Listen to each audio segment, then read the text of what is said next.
come on down here. Hi, I'm here with Lorraine Warren, and we have a few minutes just to talk about, just to kind of talk about the truth behind what really happened in the Southington haunting on Meriden Road. Meriden Avenue.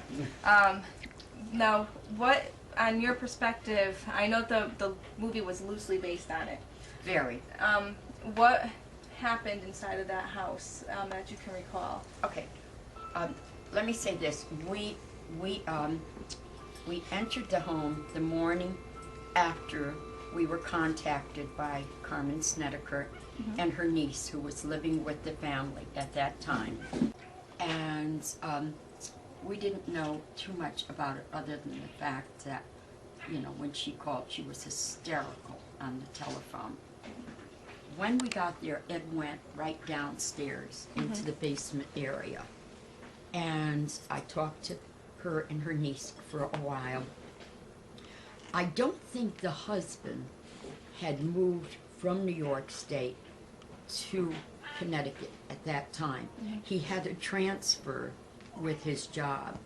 You see, the son was getting chemo at UConn Medical, and they were actually going back and forth, I think, more than once a week for that, for him.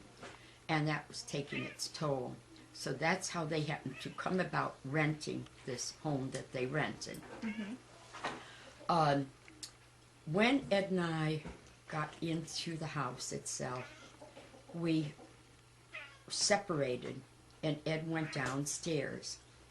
After a little while, I went downstairs, and as soon as I walked into the first room,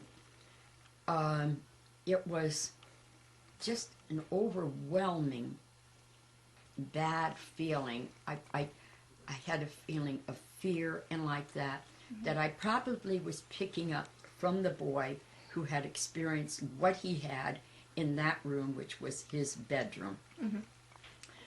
I didn't know that that room was a coffin room, where the coffins were kept, where they would pick out the families would pick out the coffin. And then I started to walk down the hallway. I'm not seeing Ed, and I knew he hadn't passed me, so I couldn't quite understand where he went. Now, as I walked down the hall, there was little anti-rooms, kind of, that went off, where there were things, different things stored. I got down to the end of the hallway, and I looked to my left, and I could see the area where they brought the bodies in, and it was the double doors on that side of the driveway. Then there was 2 prep rooms, and one of them was a bloodletting area, and the other was where they would bring the bodies up for viewing. And I thought, oh my God, why would these trappings still be here for a family coming here with a young family? And it was kind of uncomfortable, but I thought, well, they're not buying the house, you know, they're just really renting here. And so I didn't say anything about that. I didn't address that part of the issue. But while I was in this area where they prepped the bodies, I had horrible bad feelings. And why should I have such horrible bad feelings when it was people who had passed, and it was people who were being prepared for burial? And but a far more had exactly, I believe, had gone on in that area that the family was not aware of. For one thing, Carmen was not aware that she actually rented a funeral home. She was not aware of that when she did that. So then we went upstairs, and she began talking, and the niece began talking about the frightening things that were happening in the home. The one frightening thing that was happening in the home is that where the niece slept, which was on that main floor of the Yeah. house in a small bedroom. The covers on her bed would levitate off her. They would levitate right off her, and then you would see something under the covers besides her. And that really, that would terrify this niece that was living there with them. So this went on for a period of time. We asked the Catholic priest if he was the parish priest, if he would come and bless the house. And he did. He did come to bless the house, but it needed far more than a blessing of the house, because it just seemed to antagonize what was there. You could stay like the whole night, as we would do, in the home itself. When we were there, we would stay in the master bedroom. Not that we were sleeping, but we were there. And you would hear that chain hoist coming up by itself.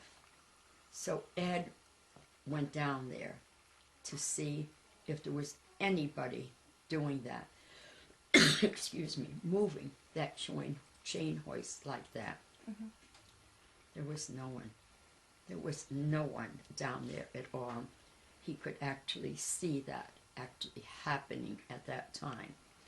Then there was these two people of science, and they asked Ed if it would be possible for them to go into the house and spend the night with us there in the home and see exactly what they, as people of science, would be able to pick up. They fled in the middle of the night. Did they ever say what they seen, or? They never ever contacted us again. They left in the middle of the night. They actually moved from the school that they were teaching in Connecticut.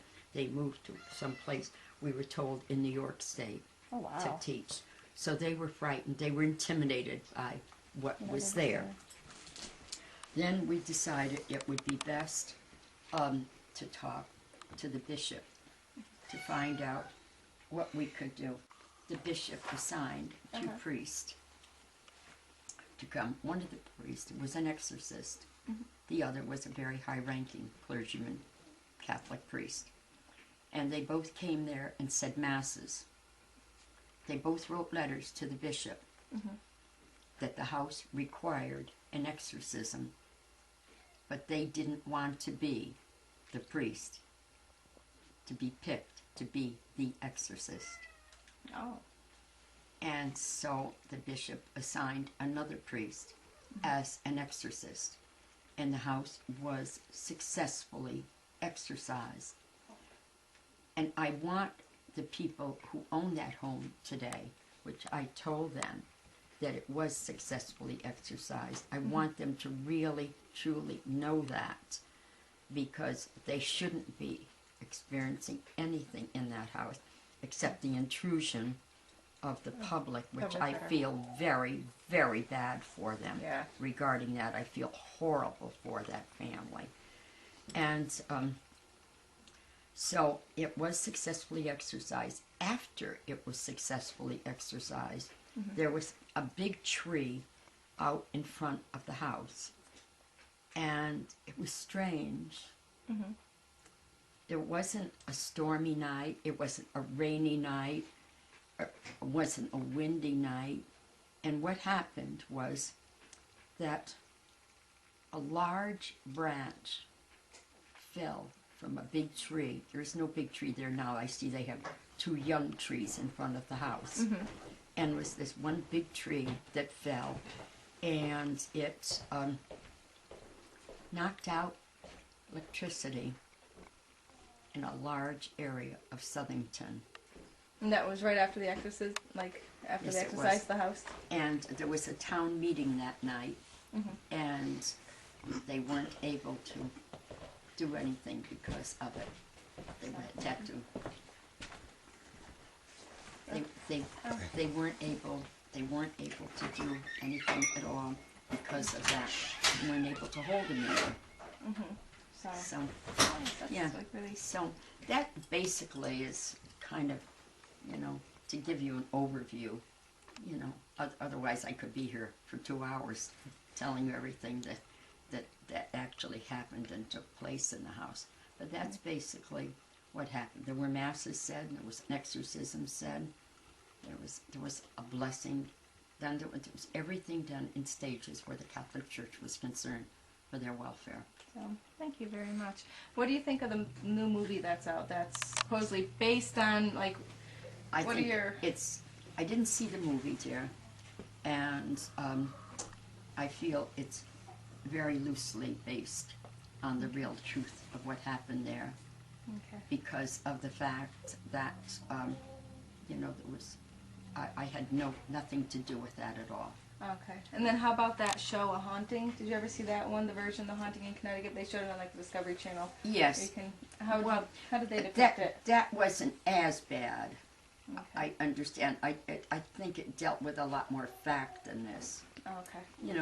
But, unless you're really dealing with the people who spent the time to research and all the weeks that you spent there, it's hard to feel that there was anything really truthfully factual about everything that took place there.